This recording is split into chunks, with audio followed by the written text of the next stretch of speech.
Okay, so good evening, everyone, to all the students and also the lecturers, the supervisors of the Joint Supervision Project 2021. So I would like to welcome the lecturers from Mincha University of Technology. I see Prof. Boni. Hello, Prof. Good evening. And also I see Prof. Paul. Dr. Paul is here as well. Good evening, Dr. Paul. And I think also there will be more lectures coming. Okay. And also I would like to welcome the lectures from UIB. Here we already have Bu Nikma, and then Bu Stefani, and then Pak Igusti Ngurah Anom, Pak Robin, and then Pak Andik. Okay. I hope I have mentioned all of the lectures. Okay, so because we have totally 8 presenters today, so it'll be very quite long presentations. So I already discussed with MCUT, so we're going to start directly with the presentation, and also Dr. Winnie cannot join for this presentation. So for the first presenter, we will have Jackie, and then the second presentation will be Satria, and then the third presentation will be Willie, and then the fourth presentation will be Jocelyn, and then the fifth presentation will be Zarianita Tasha, and then the sixth presentation will be Wiching and Fanny Nimita. And then the seventh presentation will be Elva Christina and Antonius Aaron. And the last presentation will be from Novia Mardika and Devi Fevita. Okay, so after the presentation, after each presentation, it will be followed by the feedback and comments from both supervisors.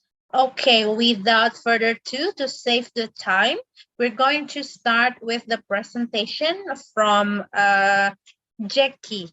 Okay, hello, Jackie. Hi. Okay, Jackie, are you ready? Ready. Ready. Okay, so you can start to share your screen.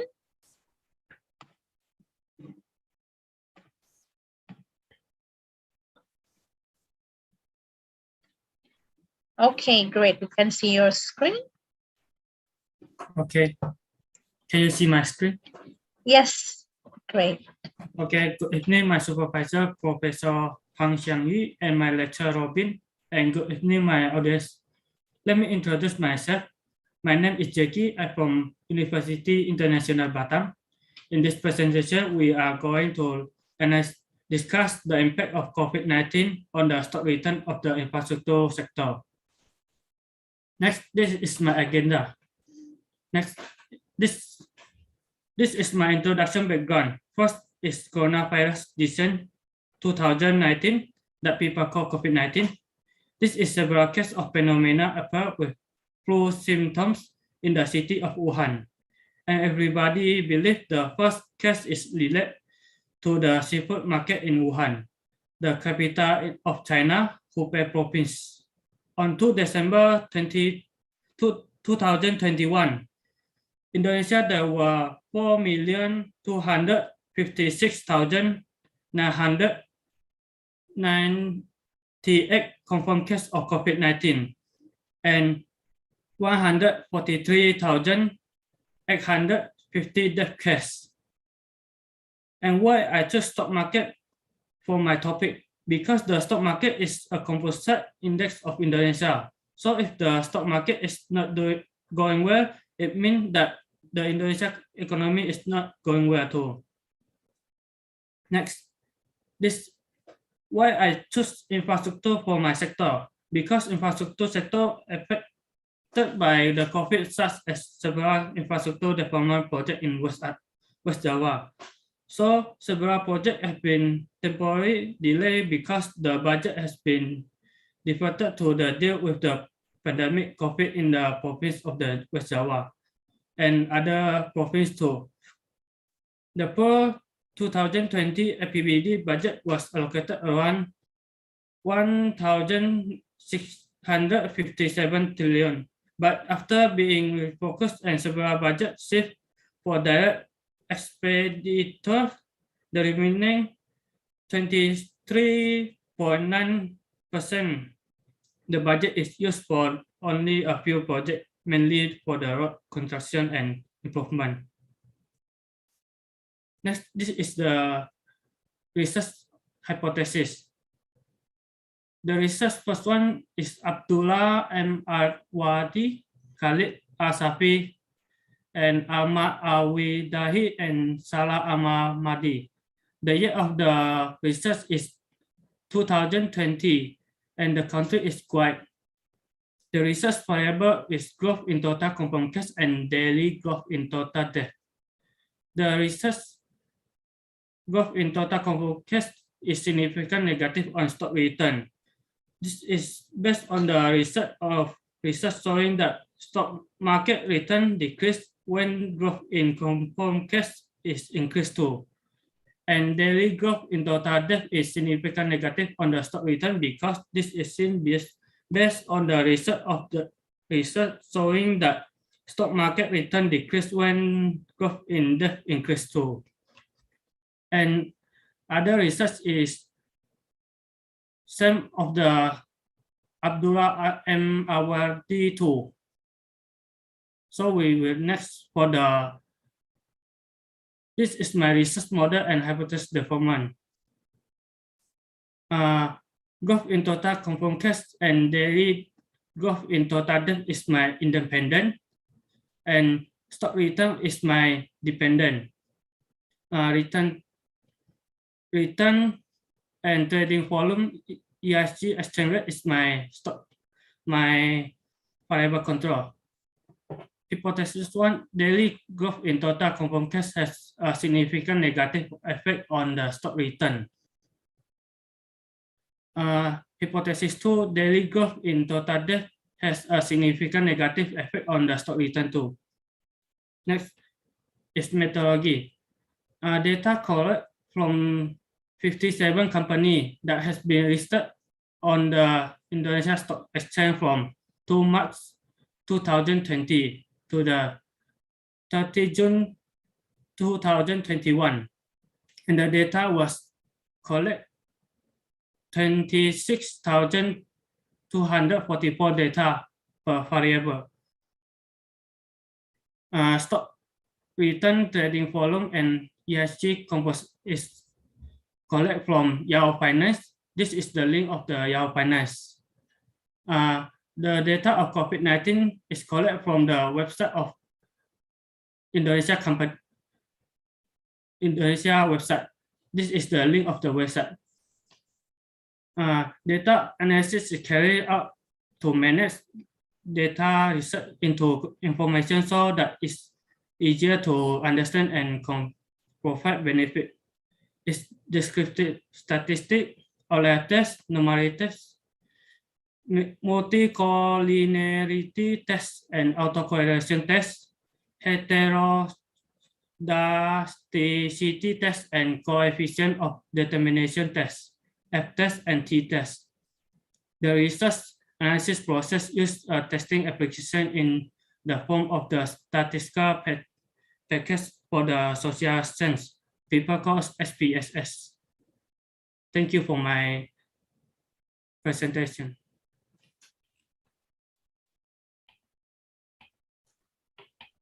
Okay, thank you, Jackie. Okay, so after this, we're going to have the feedback and comments from the professors. So I would like to invite, the first one is Dr. Bonnie to give comments. Okay, good evening, everyone. It's very my pleasure to comment and suggestion Jackie's research. Firstly, I think it's very good to collect so much data because the data is more than 26,000 points. And my comment is I want to Jackie to more talk about what is the specialty of the infrastructure sector in the Indonesia stock market and the COVID-19 research. And the second is, please talk us what's the contribution of this kind of research for the academic. Okay, thank you. So I need to answer first or? Okay, so you may respond, Jackie. Okay. The first question is what is special for the infrastructure sector in the sector of the COVID-19 research? My answer is due to the enhancement of PPKM. The infrastructure sector cannot operate normally and affect the movement of the infrastructure, and after the PPKM has been relaxed, activity cannot be carried out fully normally due to the government regulation that require companies that are not in the essential sector to practice work from home to maintain health and safety of its employee. So the number 2 question is contribution of the research. My answer is this research is expected to broaden the reader horizon in field of stock market return and find out the factor that can lead to stock market return, and to assist shareholder in providing an overview of the factors that are likely to result in stock market return carried out by management. This is my answer. Okay. Okay, thank you, Jenny. Thank you, Jackie. Okay. Okay, next comment from Pak Robin. Please, Pak. Okay, thank you for this opportunity. I'm sorry that I cannot use the background because agenda is outside, so I only can use the smartphone. Okay, thank you for Deki for the presentation. The presentation is so good. Yeah, and then could you explain more deeply about the methodology? Thank you. Okay, I will answer for my lecture Robin question. I will show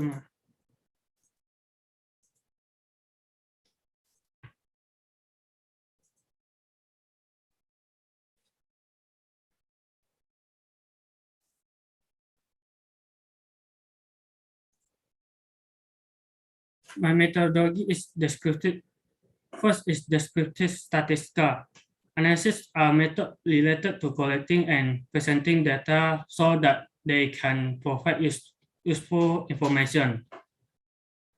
Second is outlier test, is an observation that has a deviation that is quite far from the existing average or definition different from other data. Third is the normality test of the data can be done visually or empirical visual, and the normality test is carried out using plot, while empirical using the Kolmogorov-Smirnov test. And next is multi-correlation test. Is intended to test whether there is a higher or perfect correlation between the independent variable or not in the regression model. Next is autocorrelation test. The test is the way to detect the presence of absence of autocorrelation is the Watson-Durbin test. Next is heteroscedasticity test can be done in 2 ways, namely visual and empirical tests. Next is the F-test, and to determine the effect of the independent variable on the dependent variables simultaneously. Next is the t-test, is used for determine the effect of the independent variable individually on the dependent. This is my answer. Okay, thank you, Jackie. I think for the methodology and the topic is quite good. And then I think you can start to collect your data, and then we can discuss how to run the data and write the result. Yeah, this is my comment, Ms. Dale. Thank you very much. Okay, thank you for your comment, my lecture, Robin. Okay, thank you very much, Jackie. Doing the first is not that easy, yeah, to present. Thank you very much. I can see the progress of your research. Like it only 12 weeks, right, for doing this. It's already great. Thank you, Jackie. Thank you, Pak Robin, and also Dr. Bonnie. Okay. After this, we're going to move to the second presenter. For the second presenter, we have here Satria Wijaya. Hello, Satria. Are you ready? Yes, Miss. Okay, great. Okay, Satria, your professor is Dr. Sajal Biring cannot come, right? Yeah. Yeah, and then Bu Nima is already here. Okay, so please start. Okay. I will share my screen first. Yes. Okay. Can everyone see my screen? Yes, sure. Okay. Okay. Good evening, everyone, Prof and friends from UIB and MCUTs. So for today's presentation, I will presentate about the literature review of solar cells, the basics and mechanism of the solar cells. And my advisor is Dr. Sajal Biring. Unfortunately, he cannot join us today. And Miss Nima. Okay, so first of all, what are the objectives of the study? The first one is to understand the basic and the characteristic of solar cells, and to prepare magister program in semiconductors and preliminary study about fabrication and analysis of solar cells. So first of all, the technological process in this millennial era has increased the demand for electrical power uh, for years. As we can see in the picture on the right corner, we can see that each year the electricity demand is increased and is estimated to increase by 28% in the next 30 years. So we are looking for renewable energy. So in this study, we learn about the BIPV system. So this is a system that attractive renewable energy source that may reduce on grid electrical consumption in the residential and commercial buildings. So for this BIPV system, we use the polymer solar cells, the PSC.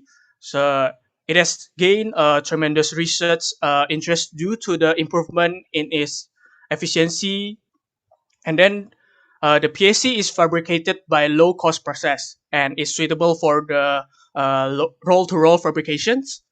So in this works, what do we use for this review? We use 4 metals alloys for this research. It is the Cu, Ag, aluminum to realize the efficiency of the BIPVs. And this is the materials for the review. Below are the material used for a solar research paper. The first one is the silver. The second one is aluminum, copper, and then the other one is the chemical liquid that we use, the MO3, the zinc acetate, and then the hexaazatriphenylene hexacarbon trinyl. And then we have here is the PM6, and the Y6 is the polymers that I mentioned before, the PSC, the polymers, and then the indium tin oxide. So how do we fabricate these solar cells, this PAC and BIPV solar cells? The first one is we clean the substrate with deionized waters, and then we treat the substrate in UV ozone for 20 minutes. And then the zinc solution was prepared by dissolving the zinc acetate and was stirred overnight. And then this zinc solution was coated on top of the ITO at 5,000 RPM and annealed at 200 Celsius for 15 minutes. And then the polymers was dissolved in chloroform with 0.5% chloromethylene with a concentration of 17.5 mg/ml and a 1 to 1.2 ratio of the polymers. And then the zinc oxide coated substrate was transferred to the globe box and was coated with the polymers and then annealed for 110 Celsius for 10 minutes. And then after we done that, the samples were then moved to the evaporation chamber for depositing for the chemical process, the MO3, the HTCN. And then 100 nanometers thick metals were deposited as electrodes for the PSC device. And then the 30 nanometers thick top and bottom metal reflectors with 75, 95, and 125 nanometers were deposited as the colors for the PSC device. As we can see in the top right corner, we can see the polymer solar cells that are fabricated, the red one, green, and blue. So for this review, how do we measure this? How do we measure the effectiveness of the polymer solar cells?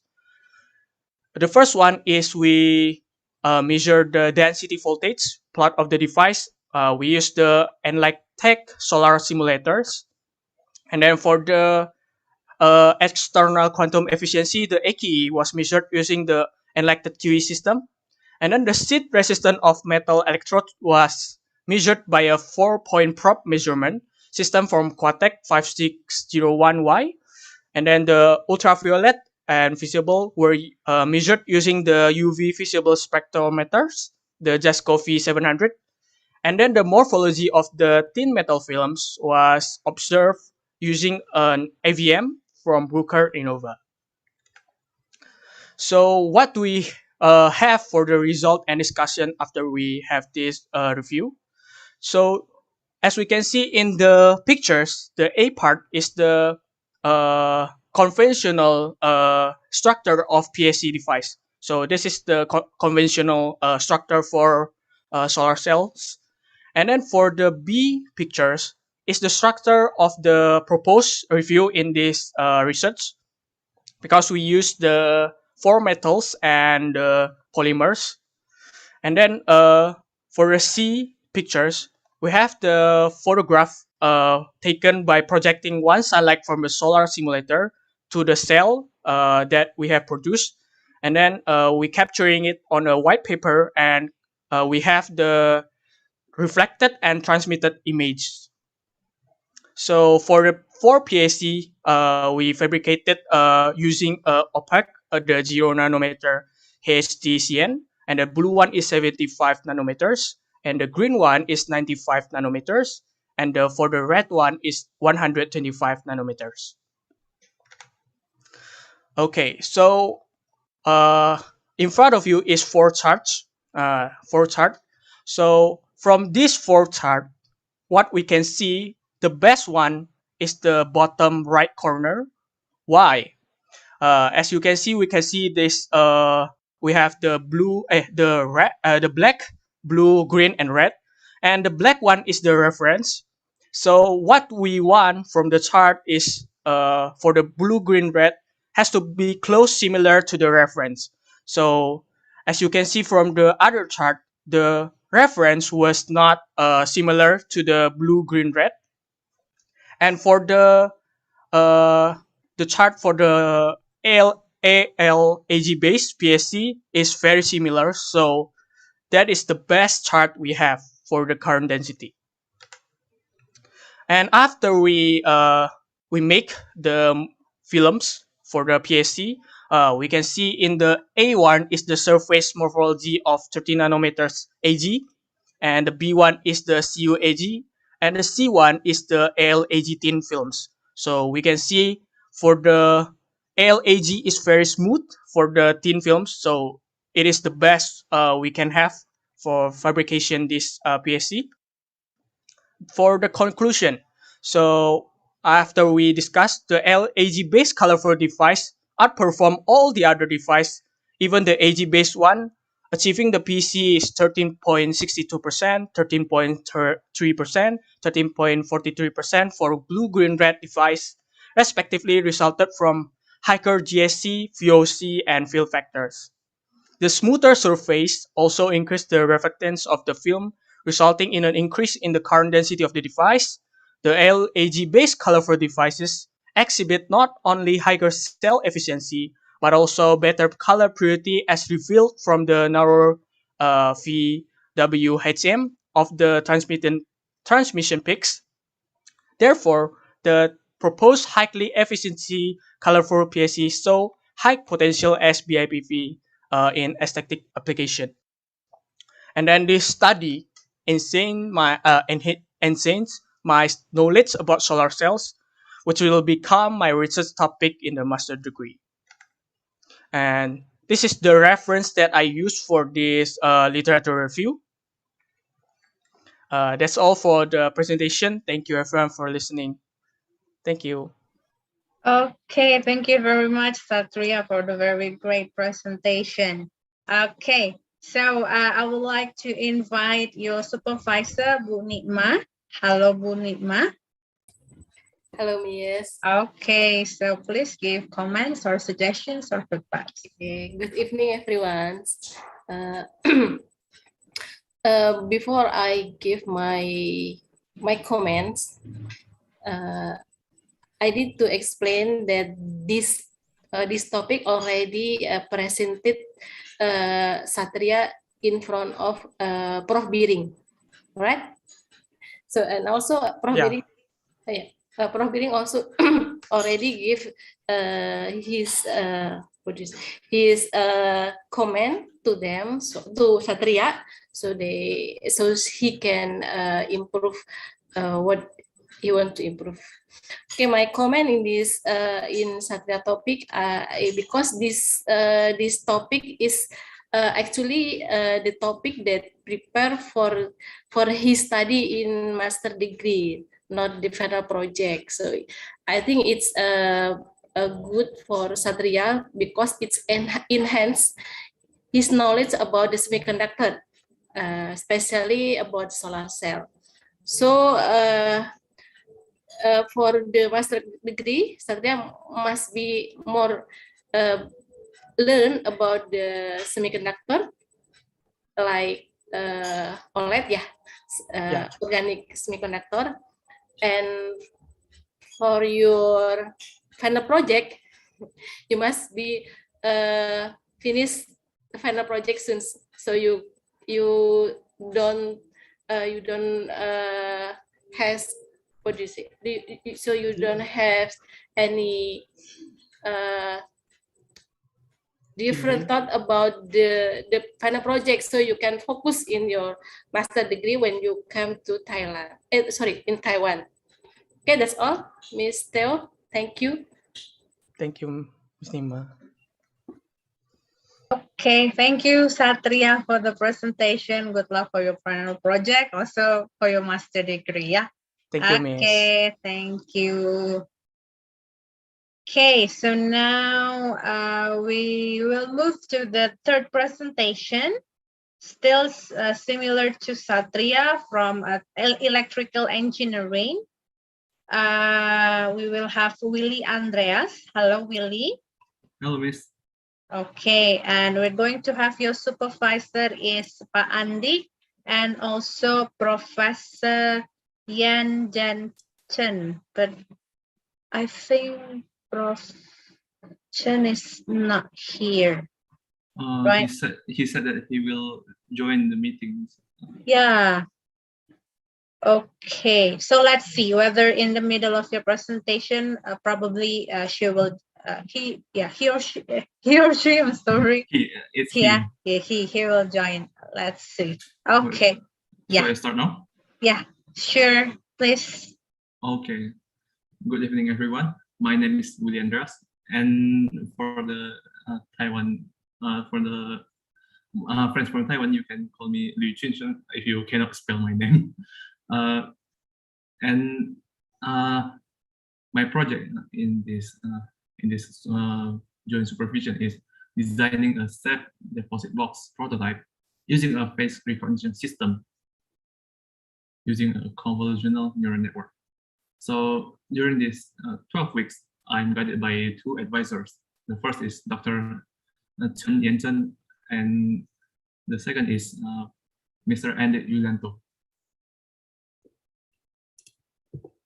So this is the background of why I'm choosing this topic.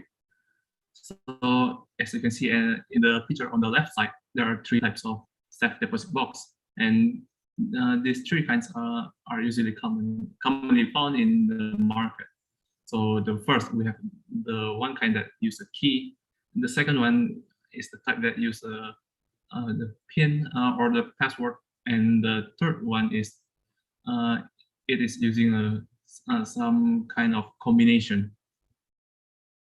So the problem with this type of safe deposit box is that whoever has the thing to access it, such as any person, for example, anyone who has the key can open the box, or anyone who knows the PIN can open the box, and it's also the same. Anyone who knows the combination can also open the box. So from the security perspective, it is not really safe. So now you can you see on the right side there's the proposed design. So in this box, my plan is to add a camera and then keypad. So the purpose is that I want to use a face, the owner's face, and a pin to access the box. So in simply said, only the owner can open the box. That's the main purpose. And here you can see the overall system of my project. This is quite similar with the ATM. So when we want to draw money in the ATM, first we need the ATM card, and then we insert that to the ATM, and then we enter our PIN. So my project is quite similar with that, but instead of using the ATM card, we are using our face. That's it. And because of I only have 12 weeks in this project, so I cannot finish it 100%. So it is only about 50%. What I have done until this point is face detection and face recognition. So everything that's related to the hardware part is not, I haven't started yet. So this is the system. I mean, the system in the face recognition. So there are mainly three parts here. So let's see the left side first. In this part is mainly a pre-processing. So this is not the main algorithm that this is not the main algorithm for the face recognition. So this is just some kind of processing the input image so that it is suitable for our main model, which is the CNN. So here there are some steps here. First, they are we convert it to grayscale, and then we detect the face, and then we resize it, and then the value of the pixel is we standardize the value of the pixel. And then in the middle part, we have the CNN. So, okay, the first part is the input image. So this one is the same with this one, the black one, the black picture here. So we fit this picture into this model. And then there's some process here, which is convolution, max pooling, convolution again, and then max pooling again. And then in this part, there is something called fully connected layer. So basically, this is a artificial neural network that is going to process the result from this point after the second max pooling. And then the third part is the result. So what I have explained just now is maybe it is too technical. So if you don't understand it, it's okay, it's fine. But you just need to remember that the point is we want to have this kind of result. So in this project, I have 2 person that I'm going to set it as the owner. So the first one is Erwin, my friends, and then the second is Willie, which is me. So the point is we want to check how similar the input image with our data set. So in this case, this picture here is 61% similar with is 61% similar with Willie. Well, it is actually me, so it should be 100%, but it is too low. Okay, so that's the point. So my plan is that if the similarity percentage is above 90%, then the self-deposit box can be opened. Okay, here is the result of the training CNN model. Here we have the accuracy. As you can see here, the accuracy is pretty high. It's about 98% here. So it is incredibly high. So the way that the accuracy is determined is by searching which name has the highest similarity percentage. So for example, this face is my face, and then the name which has the highest similarity, which is Willie, so it is correct. So we can say that it is accurate. And then we have the second graph here, which describes the loss. When we are talking about loss, we want that this value to be as small as possible. And in the ideal condition, we want this value to be 0. So in here it is about 0.1 or something here, so which is almost close to 0. So this is a good describe a good result. Here I test some picture here, and this is the result here. So so from the overall, it is quite low. The first 5 images on the upper side, it is Erwin. So most of them is about 4. The similarity is about 40% here, and this is not really good. And the 5 others is me. It's about 61%. The confidence level is about 61%. It is also quite low. So we need to improve the system quite a little bit. And then when I try to test it on the other people's face, most of them can be recognized. Most of them are correct because it said unknown here. But for example, here, this one, that is not correct at all, because those pictures are not either me, are neither me or Erwin. So we still need some improvement. Okay, so this is the demonstration here. So if you are confused with what I am explained just now, this is it. This is what I have done in these 12 weeks. So yes, that's it. And then if you see here, the system somehow describes the clock as the face. So we also need some improvement here. Okay. Now here's the conclusion. The highest accuracy that we can get is about 61%. So we still need some improvement by modifying the CNN model. The second one is the test on the other people's face are mostly success, but not 100% accurate.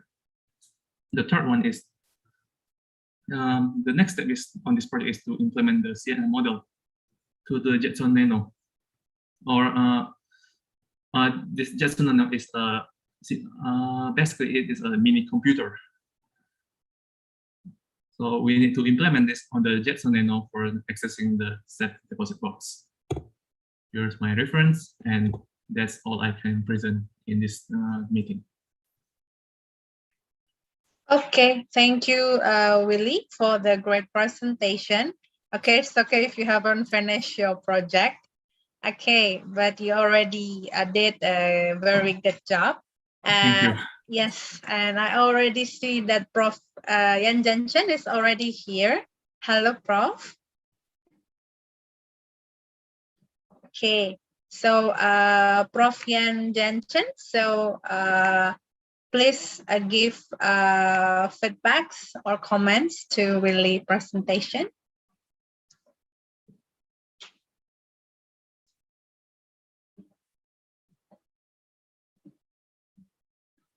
Hello, Prof. Prof. Chen. Hello, can you hear my voice? Yeah, you still muted. You're still muted.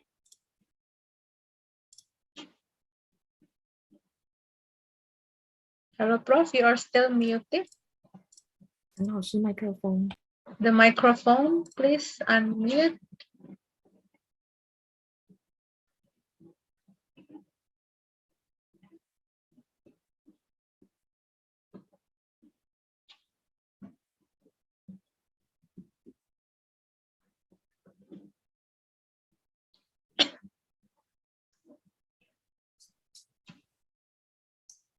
Hello, Prof. Chen. Still unmute, Prof. You can turn on your microphone.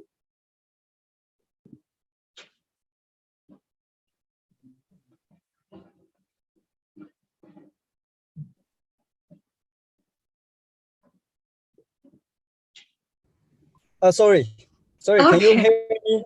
Oh, Yes. sorry. Yeah. Okay. This is the first time I operate the room application, so I'm sorry. Okay. Yeah. Okay. Yeah, it's okay. Thank you. Good night, everybody. Okay. Good night. Sorry, I have encountered a traffic accident. So I am in car now. Sorry. Okay. But this is not serious. Okay. So I can join this this meeting. Okay. I am glad to have the opportunity to join the program and act as the advisor of Mr. Andres. Okay. The topic of the face recognition is a hard topic because the structure of all face is similar. Even the structure and the appearance of the facial organs are very similar. So I think he will have much work to do in the future in Mingzi. Okay. He will have much work to do in Mingzi, I think. Okay. This semester, Willie has learned the basic of CNN and IoT, and we will advise him to start the paper reading of relative algorithm and technologies. So this is my recommendation. Thank you very much. Thank you. Okay. Thank you, Professor. Yeah. Okay. Okay, thank you very much. I think he is very good. Okay. Yeah. Okay. Great. Thank you, Prof. Very Chen. good. Yeah. Thank you so much. I'm very glad to be act as his advisor. Okay. Yeah. Okay, thank you, Prof. Chen. Thank Okay, you. Willie? Yeah, Willie want to say something? No. Okay, That's say enough. now. Okay, thank you, Willie. Okay, Prof. Chen, I hope everything is better there. Yeah, I hope Okay. you're also okay. Yes. Thank you. Thank you. Yeah, Thank you. yeah. Okay, thank you, Prof. Chen. And then next, I would like to invite Pak Andik to give feedback to Willie. Please, Pak.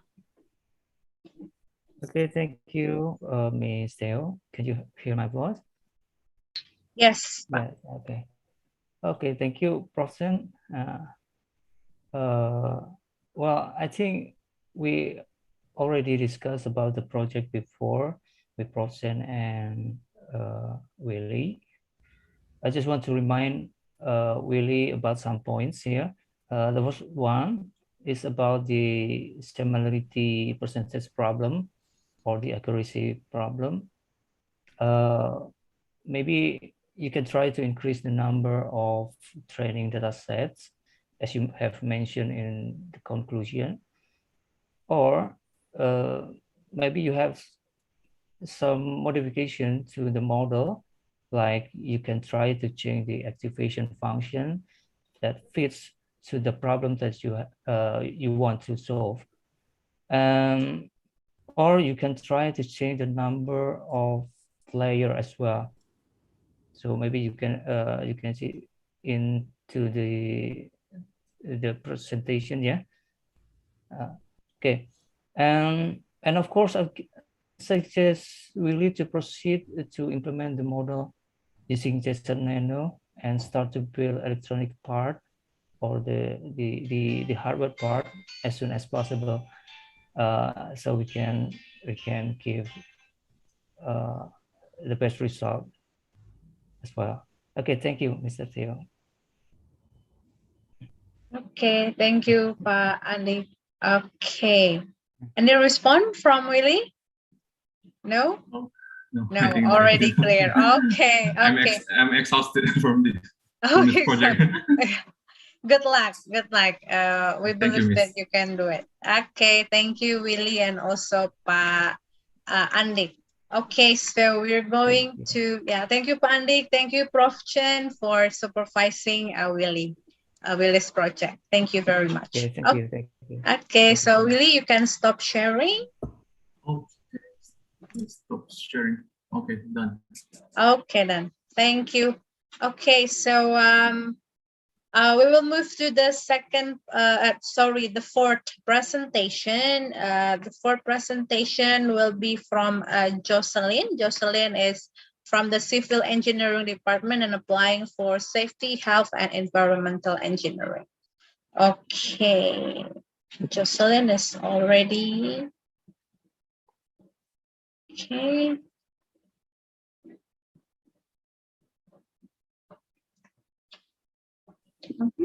Okay, and the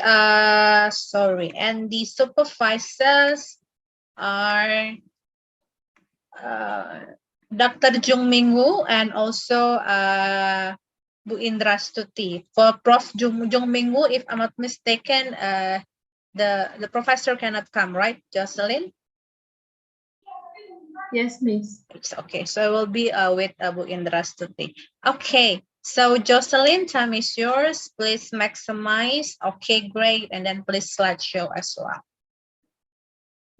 Okay, I will start my presentation. My presentation about the road improvement using the rigid pavement in the new construction of the Heng-Kesturi Road of the junction Kabil from the Batu Besar. And my officer is from Taiwan is Dr. Jung Mingwu, and the UIB is Miss Indra Stuti. So next is introduce the background. From the BP Batam has a program to improve the quality of the road at a number of points in the city of the Batam in the 2021 the budget year. One of them is the improvement of the route of Hankasturi. Because of the road condition that have been improved, experience moderate or severe damage caused by the intensity of the road user using heavy vehicle on a reference and the occurrence of puddle flood, resulting in motorists passing through the road to be careful and the travel time to be long. From this cause of the road damage, I have to analyze the strict comparison of the rigid pavement from the different method. The one is AASHTO, and the two method is the Bina Marga.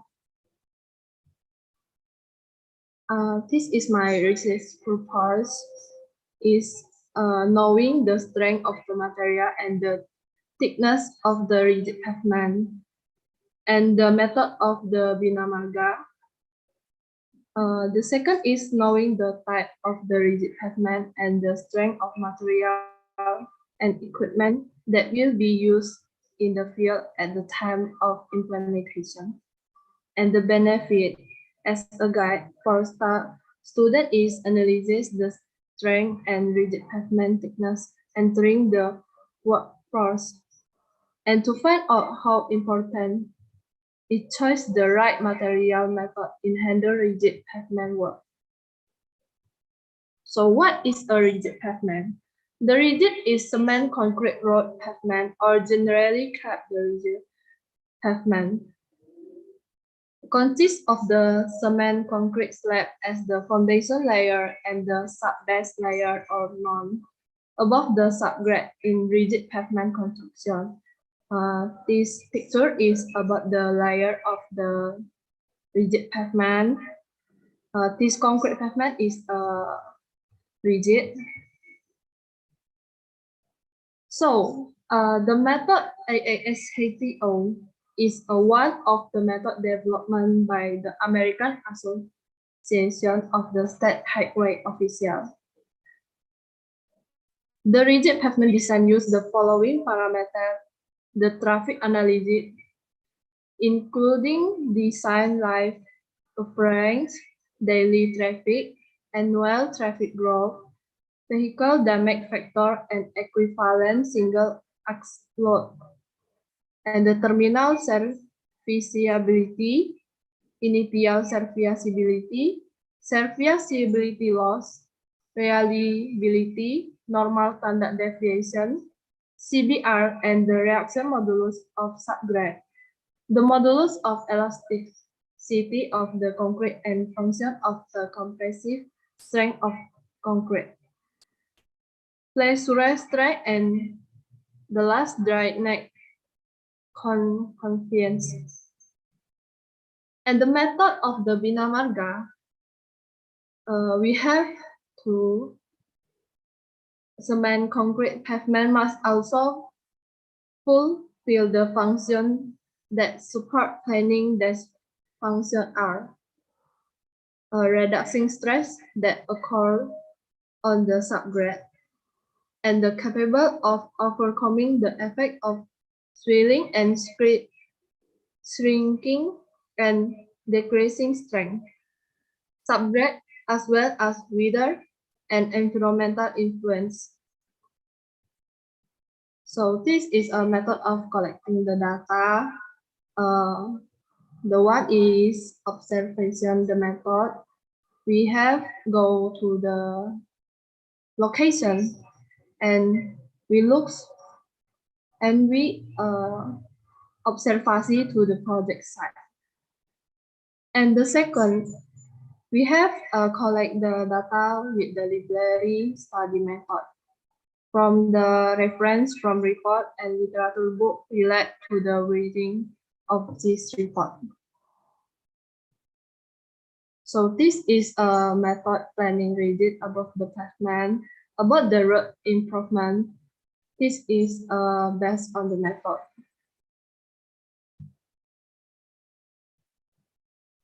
And this is a type rigid pavement. We have three types. The first is joint plain concrete pavement, and the second is joint reinforced concrete pavement, and the third continuous reinforced concrete pavement. This is about the photo of the road that will be under the project construction. This is a start from here, and we ending to this road. This is a general project, and the data source we get by the Badan DP Batam, and the location is Road Hengkasturi, Junction Dekabil, Batu Besar. This is the owner, consultant, and contractor.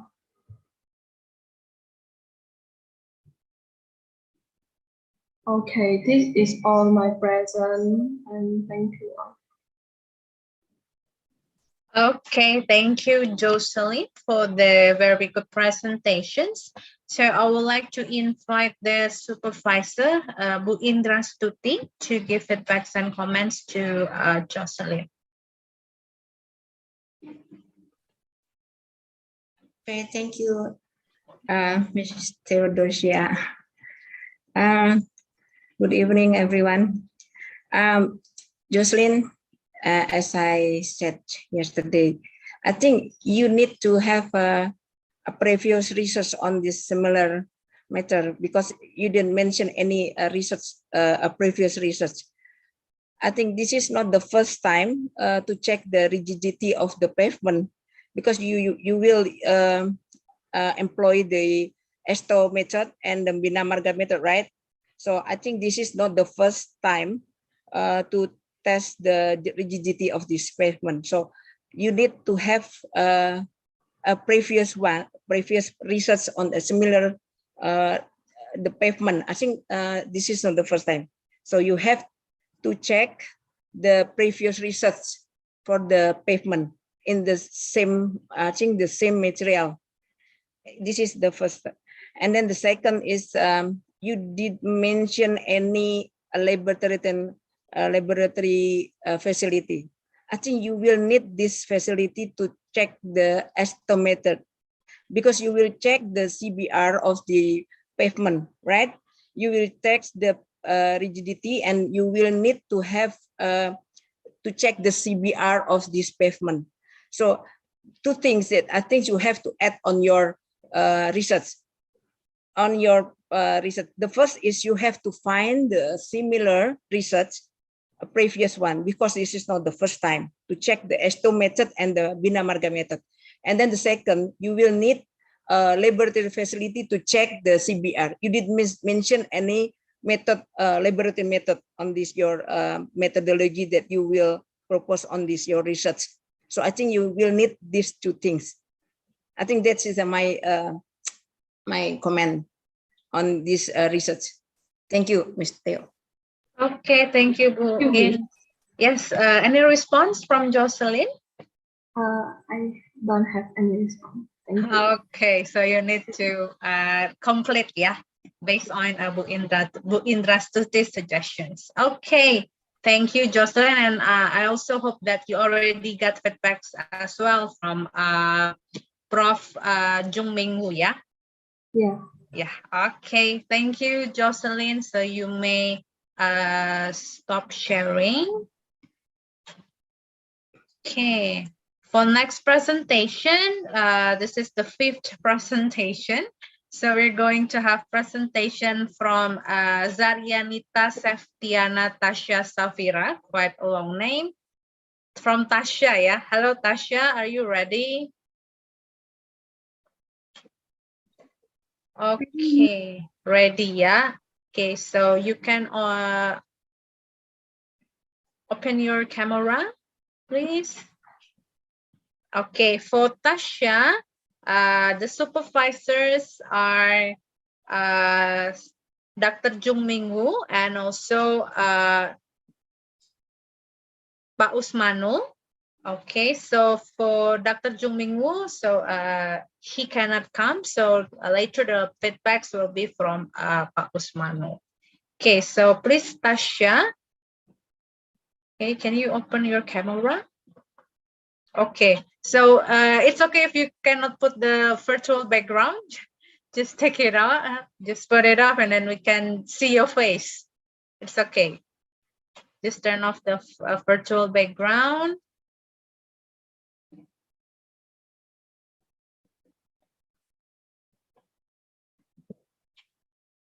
Okay, Tasha, so if you are ready, okay. Okay, so if you're ready, you can start. Okay. Good evening, everyone. I'm Tasha. I'm from Safety, Health, and Environmental Engineering.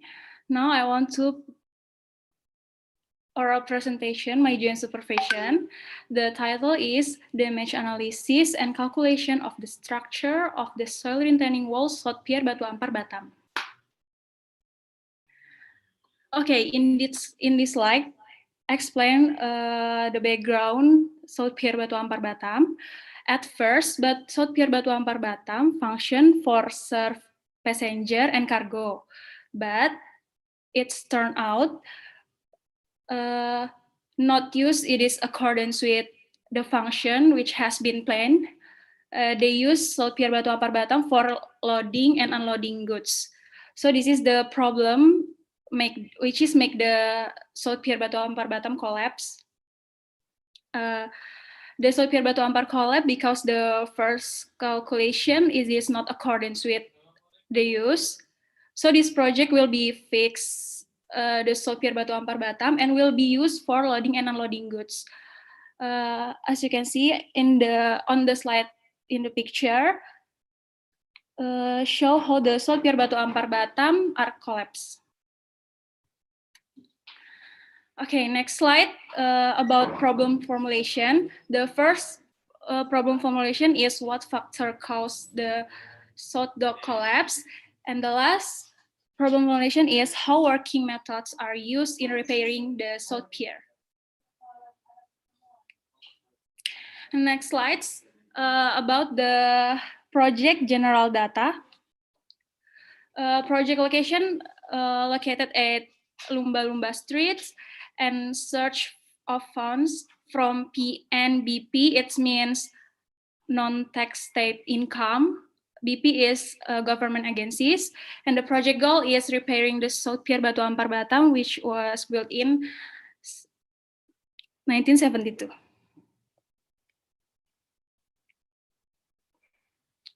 Okay, after fix the South Pier Batu Ampar Batam will be function to carry out loading and unloading goods and shipbirds. Okay, project description. The construction of the wharf is planned to be reinforced concrete supported by steel piles. The pier has a length of 61.4 meters, a width of 15.85 meters, and the floor slab thickness of 60 centimeters. The type of South Pier Batu Ampar Batam is a wharf with 15 centimeters thick rigid pavement. Wharf is type of dock, and wharf is designed parallel to the beach and made close to the shoreline.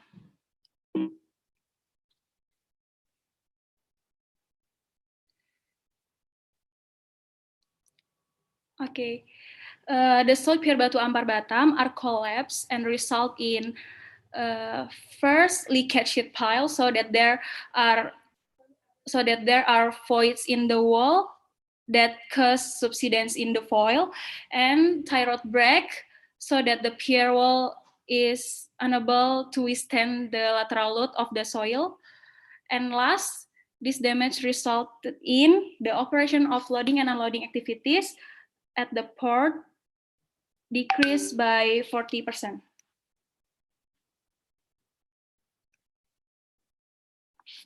Okay, the owner of the Salt Pier Batu Ampar Batam is Badan Pengusahaan Batam, and the contractor is Karisma Multijaya Company, and the consultant is Laju Nusantara Indonesia Company.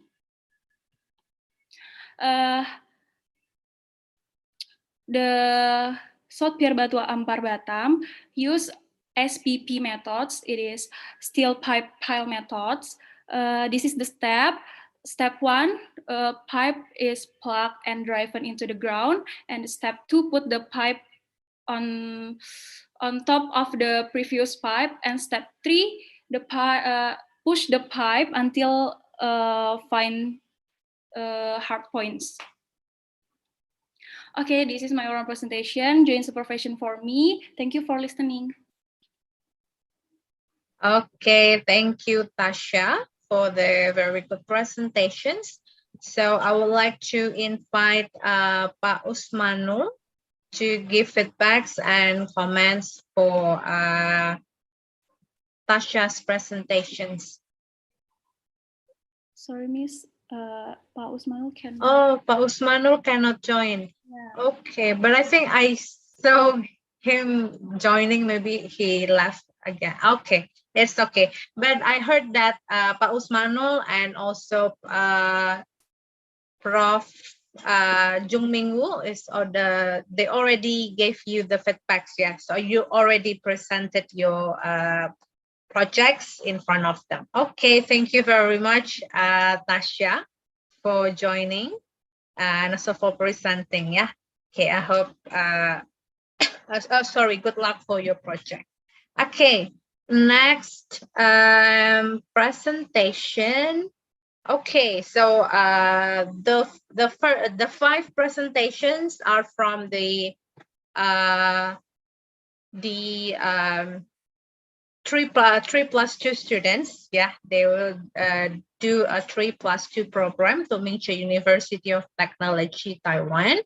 And after this, we're going to have 3 teams. Yeah, 3 teams from architecture department. We're going to present their supervision project with industrial design department. Okay. So for the first presentation from the architecture department, so we're going to have Wei Ching and Fanny Nimita. And then the supervisors are Dr. Jun Hwa Chiang and Pak Igusti Ngurah Anom. Okay, so for Wei Ching and Fanny, are you ready? Yes, Miss. Yes, okay.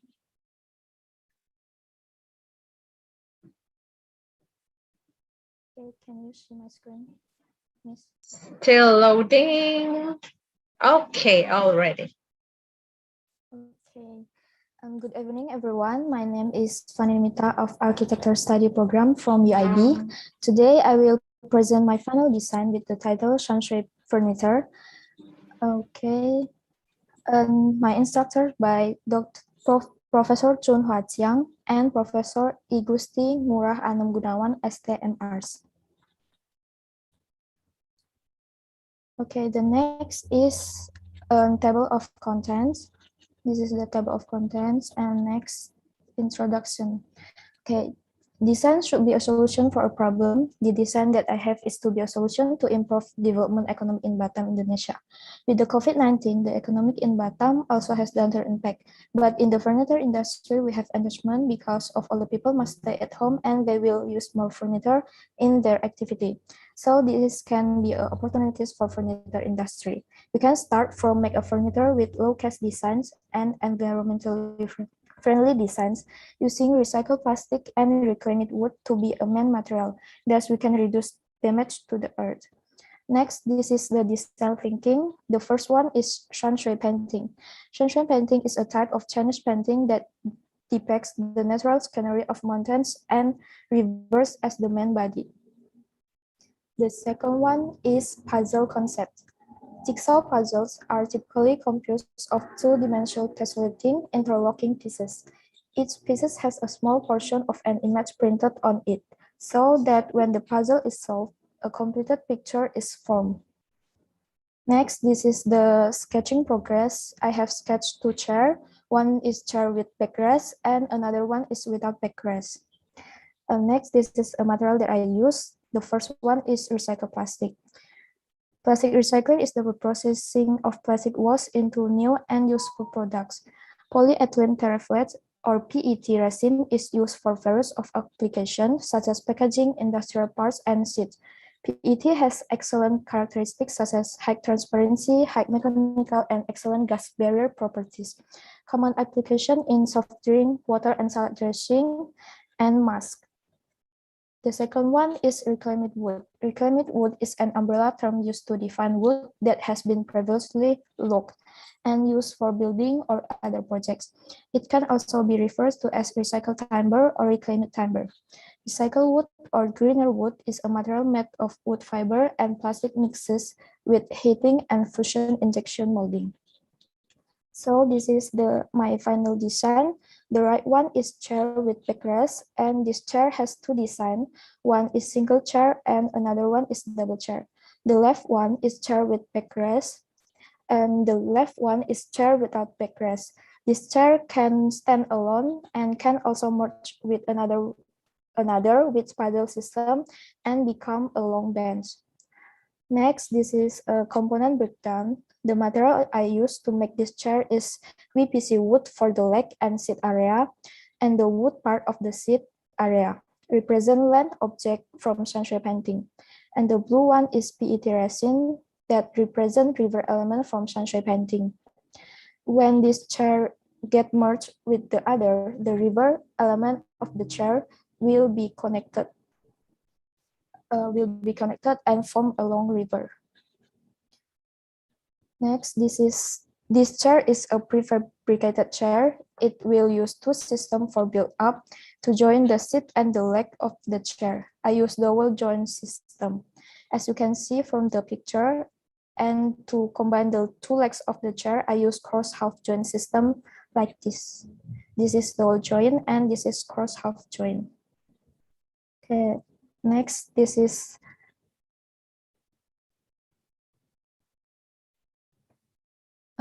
the material for chair with backrest. Same with the without backrest chair. There have VPC wood, resin PET, and the legs is I use steel. Okay, next, this is view and dimension for the chair with backrest. There have top view, front view, and the side view. As you can see, there have dimension for the chair. And next, this is for chair without backrest.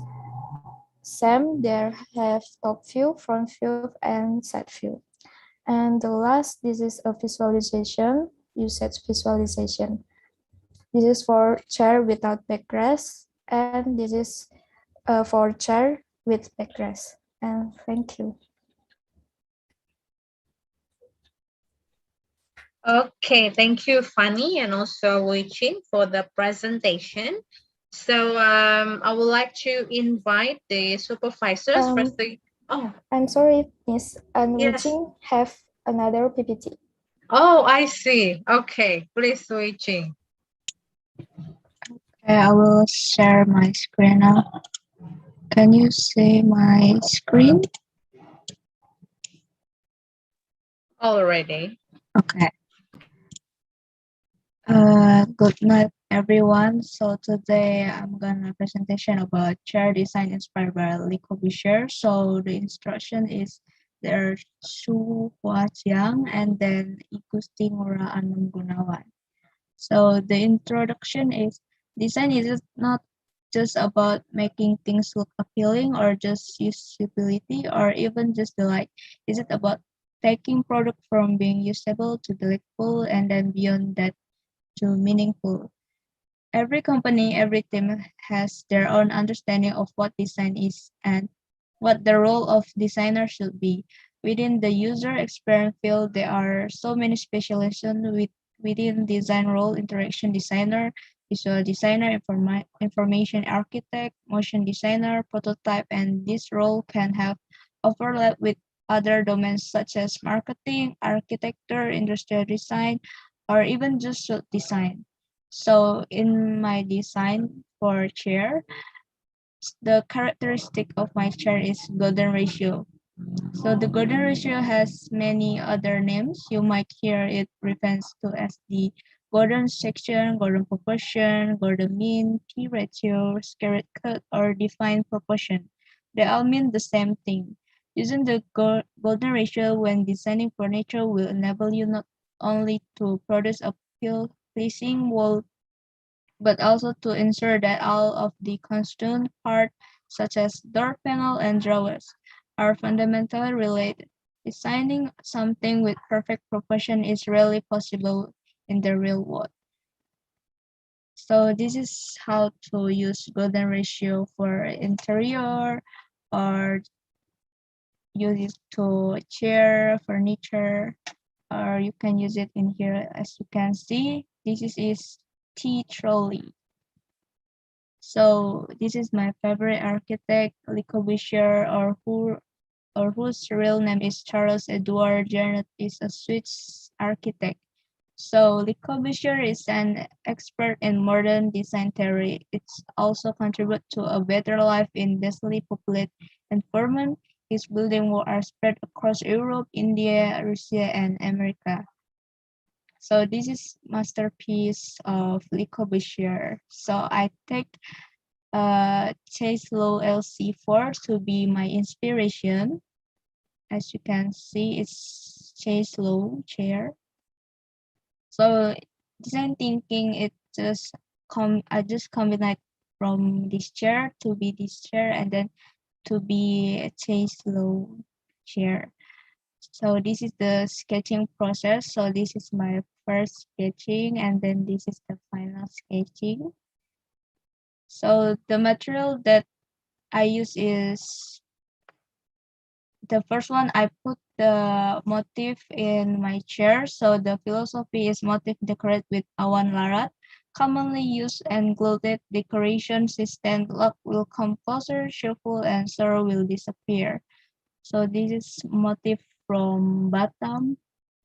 So this is the characteristic from my chair.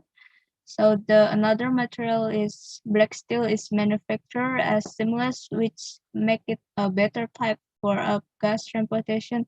It can be used for fire sprinkle and others. So I just use this material because this material can stay from the water, protect from the water. I mean, like that.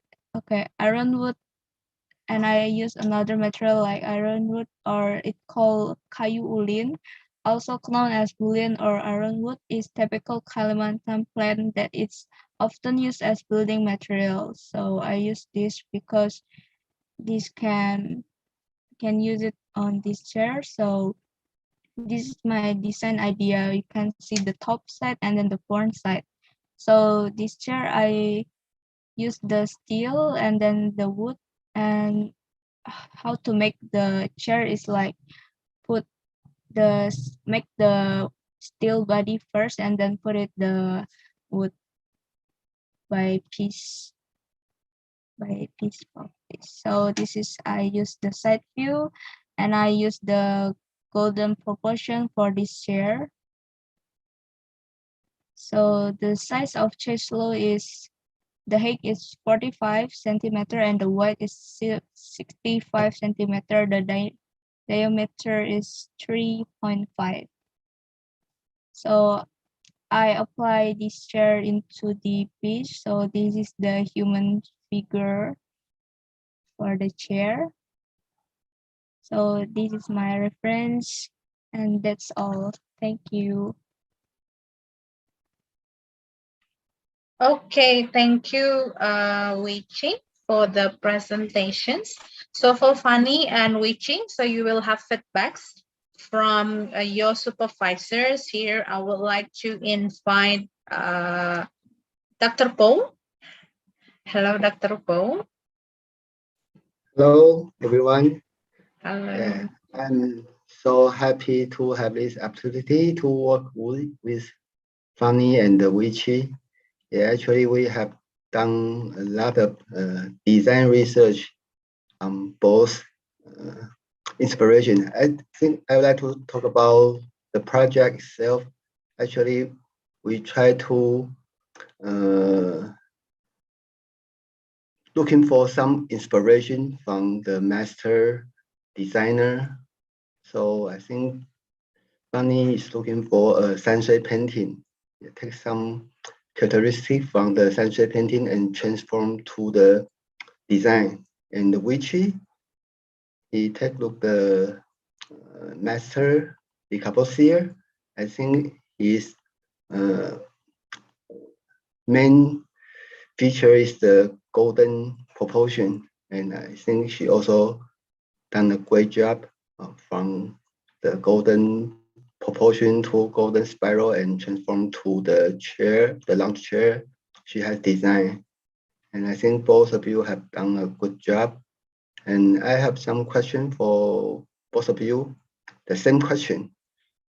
How do you think about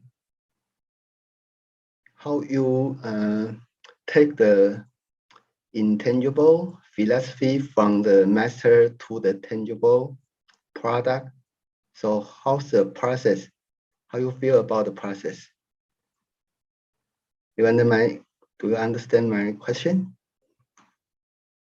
Yeah, how you feel about the transformation from the intangible philosophy of the sensei painting or the Le Corbusier's golden proportion, then become your product. So how you feel about the process? So Fanny, you want to go first? I feel the sunshine painting is very good to reminder us to make to reduce damage for the earth, because in this area in this era more wars in the world, so we must reduce the damage for the earth. Yeah, good. Yeah, I really like the river you have imitate. It's like a really beautiful. Of course, you have rendered a very beautiful picture here, so we can see the whole atmosphere of your design. So how about Wichi? From this design, I learned a lot of things because I learned how to use like SketchUp, how to use Photoshop. So I learned a lot, and Le Corbusier is like inspire me to make that change look. Yeah, I really hope in the future you can really use the golden proportion, the idea of a golden proportion, to apply to the architect or other furniture product in the future. Yeah, I think you have learned a lot in the computer software, I think, in this workshop, right? Okay. Okay, thank you for both of you. Yeah, it's a very good experience to work with you guys. Yeah. Okay, thank you very much, Dr. Paul. Thank you also for supervising and enriching the knowledge. Okay, and then I would like to invite the second supervisor, Pak Igusti Ngurah Anom. So please, Pak. Okay, thank you, Ms. Teo. Good evening, everyone. Good evening, Prof. Liang. Hello, Professor Anon. Okay, I hope you very well. My name is Anom, advisor Pani and Witching Research. The first I will comment Pani Research. Pani is done research chart and table with design process very well. where the material used are recycled materials such as plastic and recycled wood.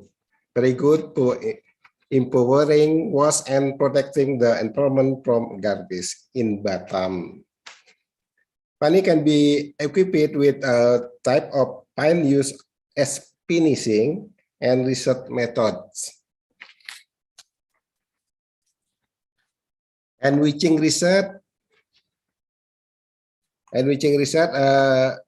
Chislong designed with Le Corbusier inspiration is very good using wood and metal material. We are given a touch of Malay ornament with awan larat motif, very good for Malay culture in Batam. Can be equipped with detail and research method. Thank you. Thank you.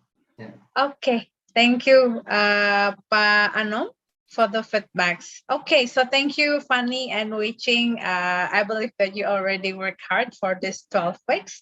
Thank you, Pa Anom, and also Dr. Paul for supervising Fanny and Wei Ching. Okay, thank you. Wait.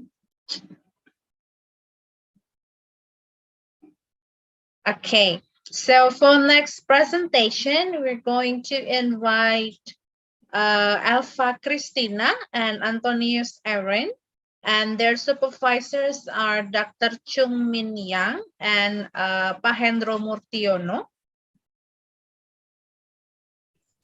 Okay, so for Aaron and Alpha, are you ready? So you will present two presentations as well?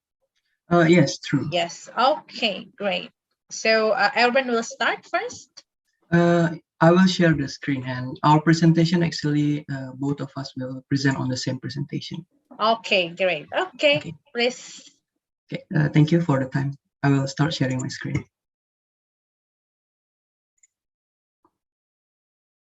Is my screen now visible for the audience? Yes. Should I start my presentation now? Yes, sure, Alpha.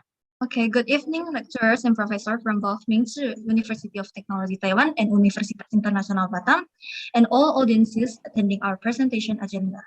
Our team consists of Antonius Aaron and me, Alpha Christina, from Universitas Internasional Batam, and our instructor, Mr. Yang from Mingzhi University of Technology Taiwan, and also Mr. Hendro from Universitas Internasional Batam. We will be presenting our joint research product, responding to sustainability through innovative chair design combining Japanese woodworking technique and Indonesian batik.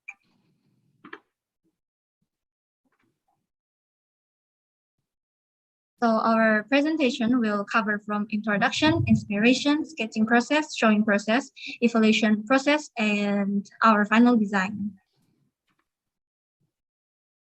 And for the introduction, based on Cambridge Dictionary, sustainability means the quality of being able to continue over a period of time, the quality of causing little or no damage to the environment, and therefore able to continue for a long time.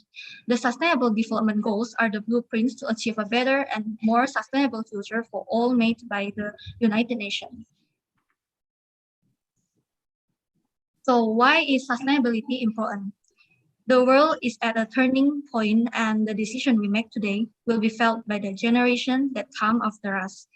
We believe a sustainable, prosperous future within our collective reach. In sustainable design, we seek to create a chair that reduces the consumption of non-renewable resources, minimize waste, and creates healthy, productive environments. Moving to the introduction, Mies van der Rohe once said, "A chair is a difficult object. A skyscraper is almost easier."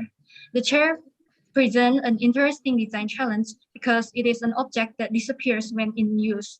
The person replaces the chair. So chairs need to look fantastic when empty and remain invisible and comfortable while in use. We need to have a perspective and concept to read problems and to develop a chair design to solve the problems. For our inspiration, we inspired by Kuma, Kuma is best known for his luminous architecture that is often rooted in native materials and celebrates harmony with nature. He inspired us with his work where he can bring old Japanese tradition into a modern design and sell it, making us want to create a design that is modern and full of tradition altogether. Moving to our design timeline, our timeline consists of 5 milestones from the first initial design and evaluating it based on the survey conducted and sustainability of UN SDGs. After the evaluation, we came up with the second design trying to answer people's needs and sustainability. However, we noticed some possible improvements that could be taken, so we conduct a final evaluation to come up with the final design. Now you can see is the first sketching process by me, and the next slide is the sketching process by Aaron. From all 11 design sketches, we choose one which is GC Presto inspired because it combines two traditions from Japanese woodworking and Indonesian batik. The shape is eye-catching and the construction was simple yet intricate. Okay, from now on, I will go over the presentation, and thank you, Elva, for your explanation before. So I will show the process of our first chair design. The chair backrest was slightly reclined and the design was symmetrical. Reclined seating allows for the entire spine to lean back while keeping the hips tilted forward, making the person that sit on this chair more comfortable. Here shown are the construction details for the first design. And after making the first design, we were curious about what people actually need in a chair design. So we conducted a small survey with 10 respondents around the age of 18 to 25. And we have listed down the design focus based on the survey answers. The design focus were single person chair, focus more on function but still pay attention to aesthetic, symmetrical with asymmetric aesthetic, comfortable, made or doff finish, wood and plastic material with soft cotton cushion, in the mid to high price range around $150 US. And from the design focus, we want to focus more on the symmetrical with asymmetric accent, comfortable and functional. And on the next slides, and after doing more research, we come up with the conclusion that using the SDGs points by the United Nations, we can help the design process to become more sustainable. There are 4 points that we want to cover in achieving sustainability, which is point number 8, decent work and economic growth. And the chair that we designed was using Japanese woodworking and Indonesian batik. So it requires handcraft and not a machine. So making this chair can give work field for a certain amount of people. And for point 12, 13, and 15 are responsible consumption and production, climate action, and life on land. To cover up points 12, 13, and 15, the chair that we design must be using renewable and sustainable material to reduce carbon footprints and to reduce the use of non-sustainable wood source. And after doing the survey and the research on SDGs, the first design we come up to the first evaluation. The first design faced some issues where the symmetrical shape is not favorable based on the survey conducted. And the material of the chair also did not correlate much with sustainability. By using all wood construction, it will be hard to get and expensive at most. And here is our second design. And for the key points, the second design used bamboo rather than wood because bamboo was easier to find and cheaper. Not only that, bamboo was easy to grow and harvest sustainably. The armrest there is only one to give an asymmetrical look to it, and it is planned to be using plastic as the material. The cushion also used the same concept as before, using batik motifs to give more personality to the chair. And here shown are the construction details for the second design. And on the right is how it will look like for a person to sit on this chair. We noticed some possible improvement to the second design, so we conducted a final evaluation. And the new design highlight the asymmetrical accent on the one armrest, but it also make it questionable for this to become an armchair because it only has one armrest. And some part of the chair use plastic and it will not be sustainable and environment friendly. And using bamboo turned out to be difficult to produce such complex shapes as driven from Kengo's Kuma GC Prosto. And the chair has little to no backrest, making it not very comfortable to sit on. On the slide shown is our final design that had gone through many design and evaluation process. Here are some key points of the final chair design. It used authentic Indonesian batik to appreciate Indonesian tradition and to give personality to the chair. It makes two types of armrests, one of them being the wood construction inspired by GC Prosto by Kengo Kuma, and the other one is being made out of concrete to give it a contrast and asymmetric look. The wood used is compressed coconut shells that are very common in Batam, making it a source of renewable sustainable material. The concrete is eco-concrete, combining plastic waste to the mix. By doing so, this chair helps to reduce the carbon footprints on the earth. And not to forget, it has a storage to maximize its function as a chair and to be efficient in space usage. On this slide are shown the construction details for the final chair design. And here are the more detailed construction on the wood joints based on the Japanese Chidori tradition.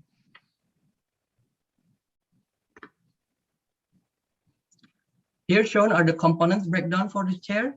This chair is split up to two separate constructions. One side of it is made out of wood and the other out of concrete.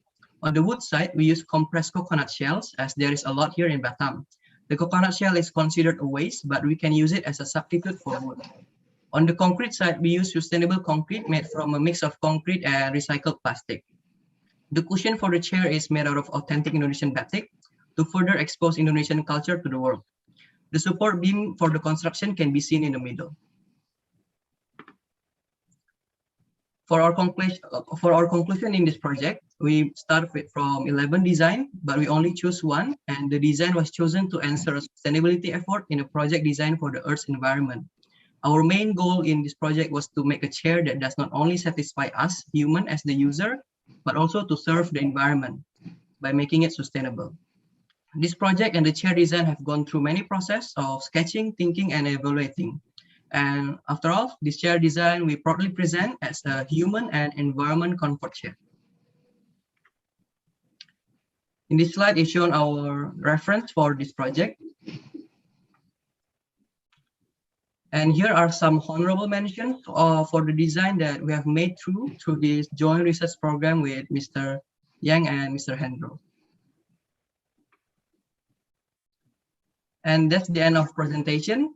Thank you, and it is a pleasure to have you taking the time as our audience. And if you had any question, we are happy to answer. Thank you. Okay, great. Thank you, Erin and Alpha, for the presentations. So I would like to invite Dr. Chun Ming Yang. Dr. Yang, hello. Good evening, everyone. It has been a joy to work with Mr. Hendro from UIB to help Alva and Aaron to work on this joint design project. I think you have been doing a pretty good job on your presentation tonight, and just like you did all the time on our regular meeting each week. So in general, I'm pleased with your presentation tonight. However, I still want to ask you two about one question. For our joint design project, we are actually experiencing two stages. Tonight's presentation actually many focuses on the second stage. So I would like to ask you to, can you share your thoughts about your experience between these two stages? And that's my question for you two. I'm going to answer first. Our previous design or the first stage is actually designed based on what we like, architect that we like the most. And the second one, we had to find the problem first. But I think both of them are very fun since our instructor always giving us much feedback. And that's also really helpful. And we just having fun and yeah, I learned much from that. Okay, thank you. Maybe I will present. I will talk about my thoughts about the second stage. But firstly, I want to, the first stage of the design, I could say, is more fun and exciting because we use our imagination as much as we want, and basically we can do anything and create anything. It's like only thinking about a concept and how will it look. So I could say it's pretty much very enjoyable on the first stage where you can just create anything you want. On the second stage, however, this final presentation is more challenging as Mr. Chun Min Yang opened up our view on the design process. So it's not taking inspiration and coming out with the concept, but the second stage teaches us that coming up with a good design, we must start with a problem, and it must go through a very long process until we can come up with a solution. And not to forget our warm appreciation for the chance to work together with MCUT and our instructor, Mr. Chun Min Yang and Mr. Hendro, that helped us through this process and made this project possible. Thank you.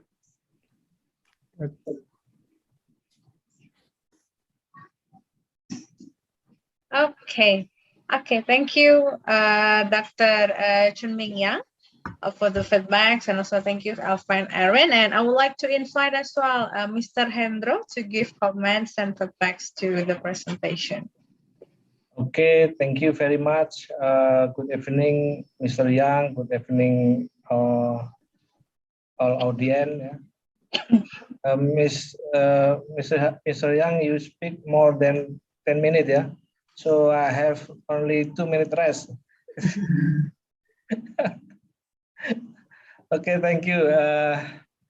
Thank you for the time given to me. This program is very extraordinary so that I get a new experience also. The final design is design of today's presentation is very good. Reference taken also very good. The material used are quite available and environmentally friendly. And also using batik is the identity of our country, Indonesia. Very good explained, very informative and detailed. But for addition, try to design maybe can develop with more dynamic shape according to the human body maybe more comfortable, yeah? But this is okay, very good. Congratulations for Eva and Aaron, very good. Congratulations. I think that's all for me. Thank you and good evening. Thank you, sir. Thank you. Okay, thank you, Alpha, Aaron, Mr. Hendro, and also Dr. Yang. Okay, now we're going to move to the last presentation, but not the least. Yeah. So we're going to listen to the presentations from Novia Mardika and Fevita with the supervisors Dr. Ding Yang Su and Miss Tiffany Ayuning Suwarlan. So for Devi and Novia, are you ready? Yes, I'm ready. Ready. Okay. Allow me to share my screen.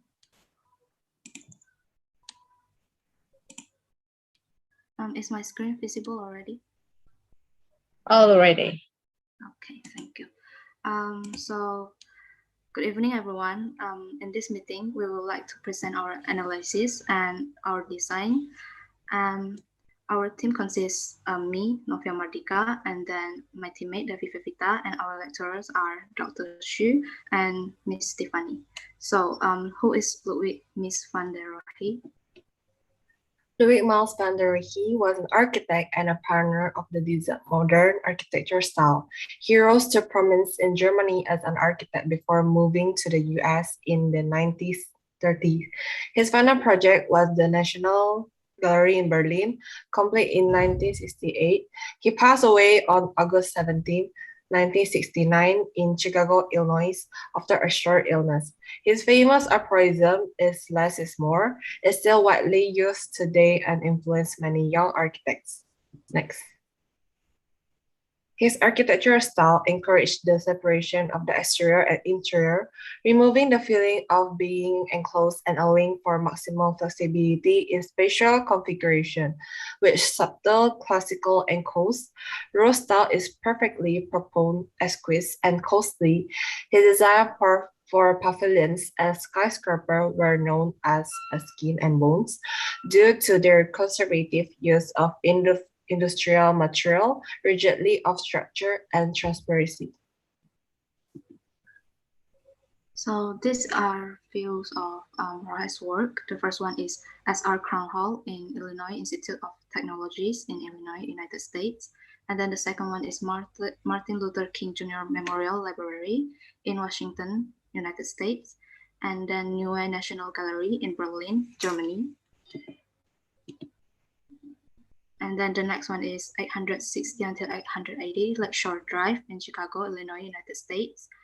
And Seagram Building in New York.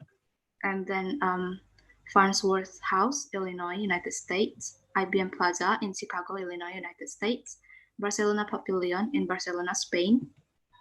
And Villa Tugendhat in Brno, Czech Republic. And lastly is Lafayette Towers, Apartments, Detroit, United States. So we use two kind of methods. The first one is shape grammar. So in 1980s, Stinney and Gibbs invented an approach called shape grammar. They think there are principles of structuring forms to create new shapes. Initial shapes and rules are part of grammar shaping.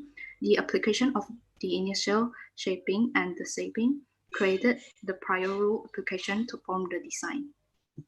So the next one is FormSynth. FormSynth is a 3D interactive computer simulation system that sculptors use. So users use basic geometric form to create a sequence of operations, including scoop, bulge, stretch, slice, add, and subtract to create the desired shape. It can be employed to set parameters and reproducible pattern, just like Rohe's design. So these are a few examples about FormSynth and set grammar. And this is the second one. So the purpose and the target. Researching Rohe on Rohe building style aims to apply Rohe style on our furniture design. Next. So from above analysis of Rohe design, I decided to design a bar table. Next. This bar table inspired by one of Rohe building called Seagram Building. Seagram Building is an iconic skyscraper that characterized by sleek gold glass and metal that adopt minimalism concept. Next. This is the front view of the bar table, which formed according to the FormSynth method. First, cuboid as a basic shape. Next, divided into three parts, upper, middle, and bottom. And then stretch on the side parts, slice on the side parts, and scoop in the front part. Next. Next is the back view of the bar table, also formed according to the FormSynth method. Cuboids as the basic shape, divided into three parts on upper, middle, and bottom. Stretch on the sides and upper parts, and then slice on the sides and front parts. And then subtract on the middle and bottom parts, and then add on the middle parts. Next. Next is the material and the color of the bar table. For the material parts, first is glass for the upper table and cabinets front of the back parts. And then there is a marble for the second middle table. And then there is wood for the cabinets. And lastly, there's a copper for the pillar front parts. Copper is especially chosen because research said that copper can kill virus and bacteria in 2 hours rather than other metal material. For the color, glass colored gold, and a marble colored fantasy brown marble. And then for the wood, architecture colored dark gray and the copper colored black. Next. Next, for the dimension of the table, based on Best Supercom Indonesia, average height of female are 147 and male are 158. The dimensions are based on the Indonesian standard. Pictures shown are up view, back view, side view, and front view. The dimension from the up view, the overall table length are 2.06 meter and width 0.85 meter. For the upper table, which gold glass has the same length, and for the width are 0.4 meter. From the back view, the cabinet's overall length are 2.02 meter. And then for the side view, the overall table height are 1.10 meter.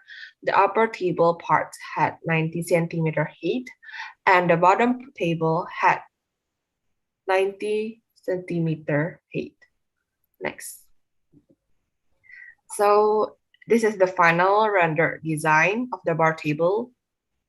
Next. And this is the 3D prototype. So next is my, I decided to design accent chair. So this is what the chair looks like, and form with form since method. So first is cuboid as the basic shape, and then it's divided into 3 parts, and it got stretched on the middle part, and then sliced on the bottom and the middle part. And then I added trapezoid on the bottom part, and lastly, it's scooped to make the chair form. There are 3 kinds of material. First is copper, painted in black for the armrest. Just like Devi explained earlier, copper could kill bacteria and viruses, which makes it perfect material for this COVID-19 situation because armrest is often held by the users. So, and then there's 2 colors of steel. So the first one is silver steel located behind to sustain the chair body or backrest, and then black steel for the chair leg, and then transparent acrylic for seat, backrest, and armrest support. So the chair total height is 70 centimeters, and for total length is 60 centimeters and 50 centimeters wide. These dimensions are based on Ernst Nilfert's book about architectural data and Asians' average height. So we could see that the armrest support has different height. So sitting comfort is an important thing. So I did some study on this book, and there's a part that talks about how pressure when sitting affects our body. So we could see that when we sit, the pelvis bottom is the most pressured part, and where the pressure could reach 143 until 158. With such high pressure, it could affect our blood circulation. Therefore, I decided to design a cushion. So there's 3 things to consider when it comes to cushion design. First is foam type, foam density, and foam thickness. Because of its density, memory foam is the preferred material. And after conducting some study on cushion design, I decided 3 centimeters was the appropriate thickness. So this is the final design, and this is my prototype. I think that's all for our presentation. Thank you for your attention, and we will be glad if there's some feedbacks on our design. Okay, thank you, Devi and Novia, for the presentation. So we'll invite Dr. Ding Yang Shu to give the feedbacks and comments. Okay, good evening, everyone. I am Ding Yang from Mingzhi.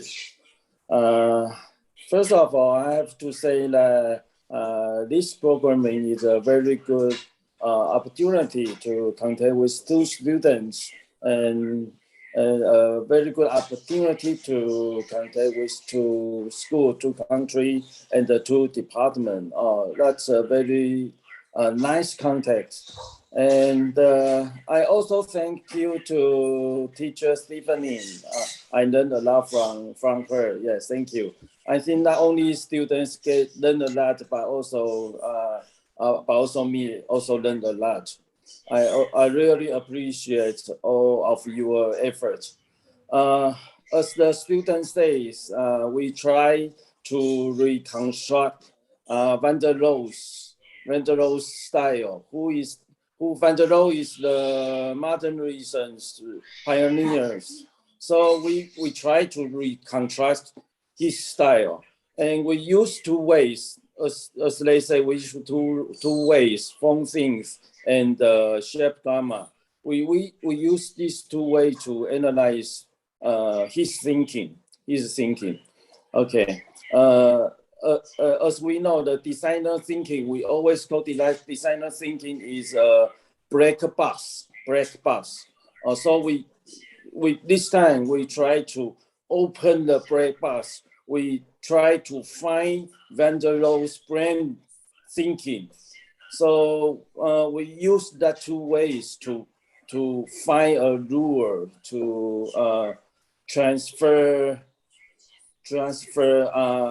architecture's design into the furniture's design. So you can see Davy and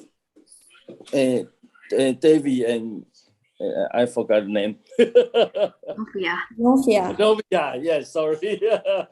Davy and Novia. Yes, you can see they did the bar table and the chair. I think they go work very hard, and we got a very impressive result.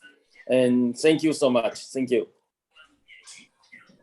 Okay, thank you, Prof. Ding Yang, for the feedbacks, and I will invite Ms. Tiffany Ayuni, the second supervisor, to give feedback. Thank you, Ms. Theo. Good evening, everyone. I also get many insight from Dr. Yang.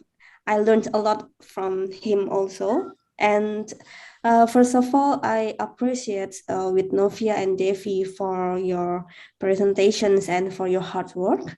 And this collaborations is very good opportunity for all of us, not only for the students, but also for all of the professors and lecturers and both university. I think I really appreciate with Novia and Devi did. They did the transformations of a building in architecture to become industrial design of furniture.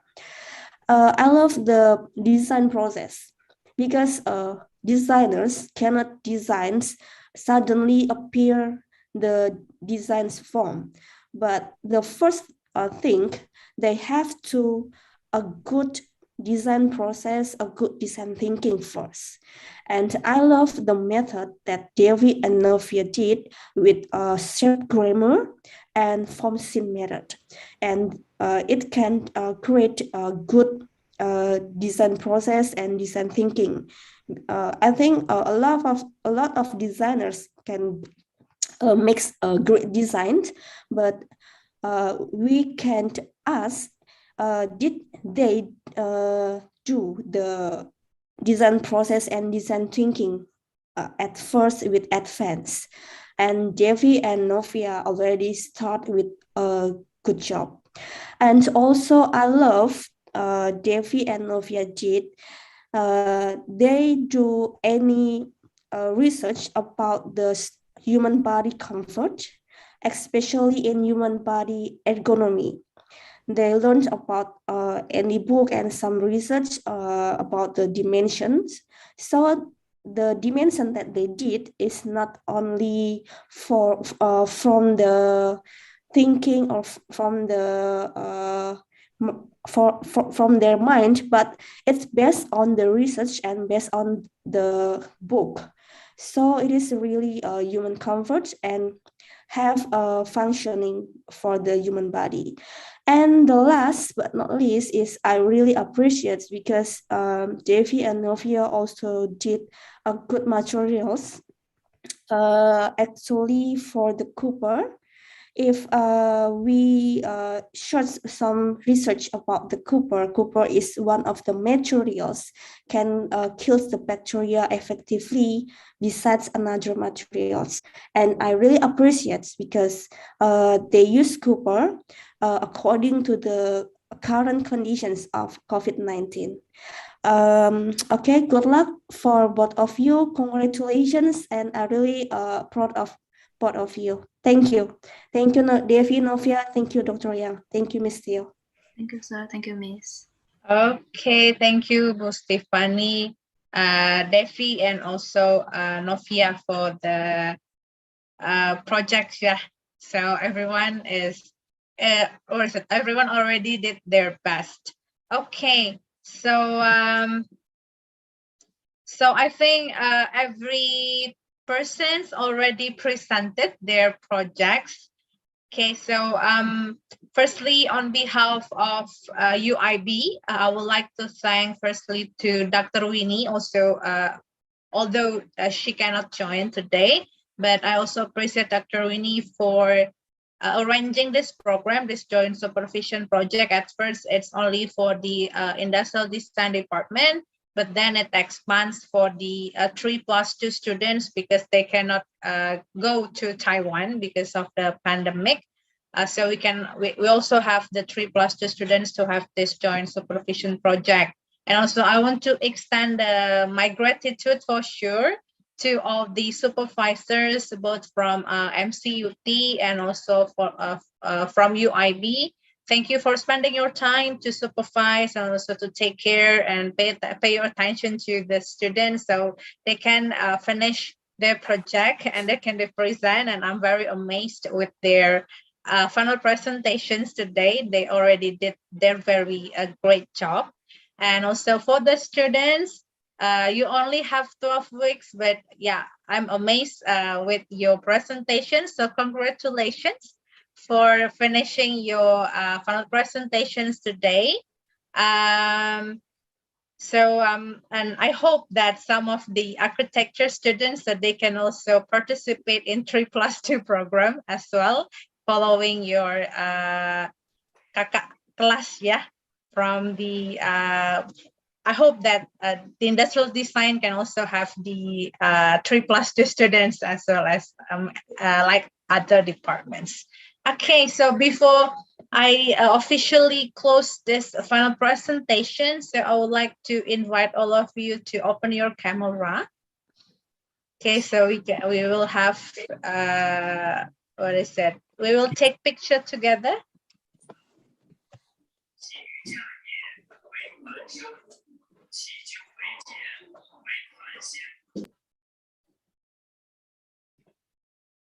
Okay, so I hope that everyone is still here. Okay, so let's take a picture. 1, 2, 3, smile. Okay, free pose, freestyle. Okay, 1, 2, 3. Okay, very great. Thank you. Thank you, everyone. I cannot mention your names one by one, but thank you very much for today. Thank you, everyone. See ya in next project. Good evening. Good evening, all. Yes. Thank you, everyone. Yes. Thank you, everyone. Thank you.